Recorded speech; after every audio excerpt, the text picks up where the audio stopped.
Good afternoon friend. आज हम पढ़ेंगे हिमालय एवं हिमालय का निर्माण कि हिमालय किस तरह से बना है, हिमालय के प्रकार क्या है और हिमालय का निर्माण कैसे हुआ। तो ये पढ़ते हैं हम। इसका इतिहास तो बहुत ही पुराना है, लेकिन जो आज का हिमालय बना हुआ है वो कैसे बना हुआ है तो उसके बारे में हम पढ़ते हैं। ठीक है, अब आपको दिख रहा होगा कि ये जो हिमालय है, ठीक है, हिमालय किस तरह से बना हुआ है। हिमालय के दो प्रकार है। भौतिक आधार पर उसको हम थ्री पार्ट्स में डिवाइड करते हैं। ठीक है, अब जैसे कि निर्माण कैसे हुआ, तो भौतिक आधार पर एक तो पार हिमालय है, मुख्य हिमालय है, ठीक है, और पूर्वोत्तर हिमालय है। और फिर अगर हम नदियों के आधार पर बात करें तो नदियों के आधार पर हिमालय को फाइव डिवाइस में विभाजित किया गया है। तो जैसे कि कैसे, पंजाब हिमालय, कुमाऊं हिमालय, नेपाल हिमालय, असम हिमालय और पूर्वोत्तर हिमालय, पूर्वांचल सॉरी। अब अगर हम नदियों के आधार पर पढ़ते हैं तो जैसे कि आपको पता है कि जैसे सिंधु नदी निकलती है तिब्बत से, ठीक है, राजस्थान से हमारी सिंधु नदी निकलती है। फिर यहाँ से निकलती हुई ये जैसे ही जम्मू कश्मीर का बॉर्डर क्रॉस करते हुए पाक में चली जाती है, और यहाँ से इसी के पास से हमारा सतलज नदी निकलता है। तो जिसके बीच क्या पड़ता है, पंजाब का मैदान। तो ये जो पंजाब का मैदान दोनों नदियों को क्रॉस करते हुए निकलता है।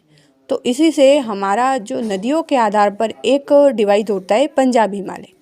फिर उसी तरह जैसे सतलज नदी और काली नदी के बीच में ही कुमायूं हिमालय पड़ता है। कुमायूं हिमालय क्यों पड़ता है, क्योंकि सतलज और काली के बीच का जो पोर्शन है उसको कुमायूं हिमालय बोलेंगे।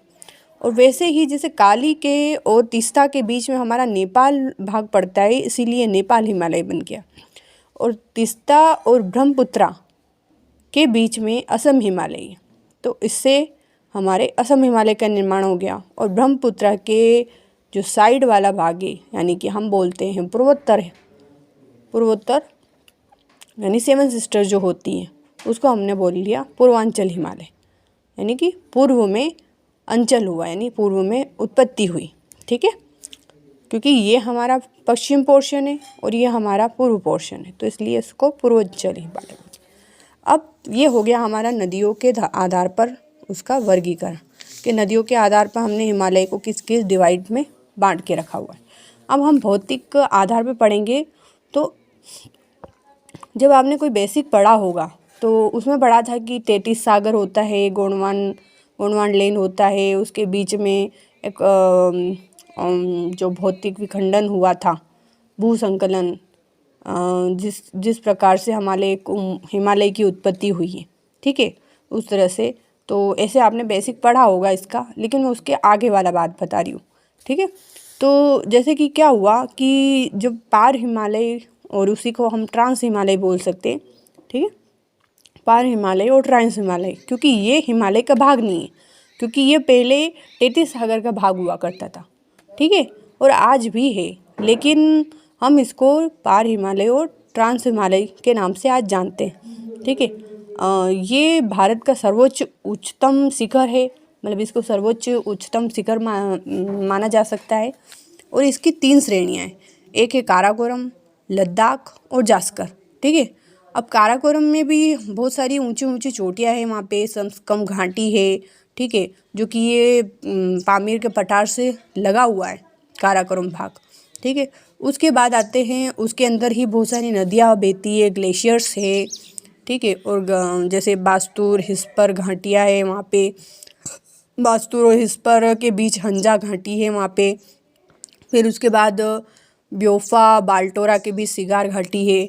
ठीक है, इस तरह से छोटी छोटी चीज़ें हैं वहाँ पे, लेकिन मैंने एक थोड़ा सा ब्रीफ रिवीजन के थ्रू मैंने एक छोटा सा पैम्पलेट बनाया है ताकि सारी चीज़ें एक में आ सके। मैं सारी चीज़ें उसको नोट डाउन नहीं कर पाई हूँ, उसके लिए माफ़ी चाहती हूँ, क्योंकि मैं आपको मॉक के रूप में आपको बता रही हूँ कि क्या क्या कैसे कैसे हुआ है।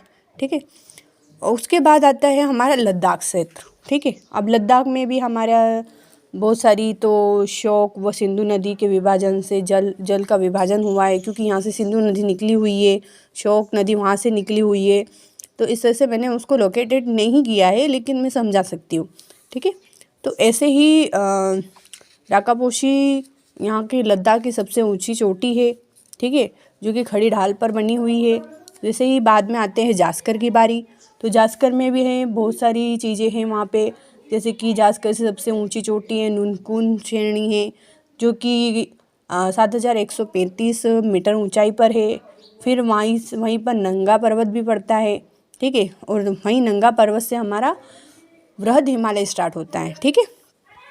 अब बृहद हिमालय की बात करें तो बृहद हिमालय पश्चिम से लेके पूर्व तक किस तरह से विस्तृत है, इसका हम पर्वतों के आधार पे जान सकते हैं, क्योंकि बृहद हिमालय में ही 10 विश्व की सबसे बड़ी बड़ी चोटियाँ स्थित हैं, वहाँ पे शिखर हैं। तो जैसे कि नंगा पर्वत हमारा पश्चिम शोर पड़ता है बृहद हिमालय का, तो नामचा पर्वत हमारा पूर्व छोर पड़ता है, जो कि अरुणाचल प्रदेश में स्थित है, ठीक है। ये हमारा पूर्व शोर है किसका, बृहद हिमालय का। अब इसके बीच हमारी बहुत सारी ऊंची ऊंची चोटियाँ हैं, जो कि विश्व की 10 सबसे बड़ी चोटियाँ इसके अंदर विद्यमान है, ठीक है। तो जैसे कि आपको पता है कि विश्व की सबसे बड़ी ऊंची चोटी है माउंट एवरेस्ट। माउंट एवरेस्ट भी हमारे महान और बृहद हिमालय में स्थित है, ठीक है। उसके बाद हमारे भारत की जो है कंचनजंगा, जो कि हिमालय का क्षेत्र है, ठीक है।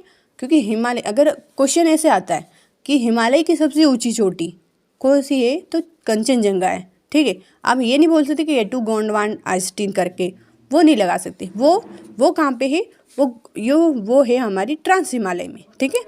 अब आगे चलते हम किसकी तरफ, हम चलते हैं मध्य हिमालय की तरफ, ठीक है।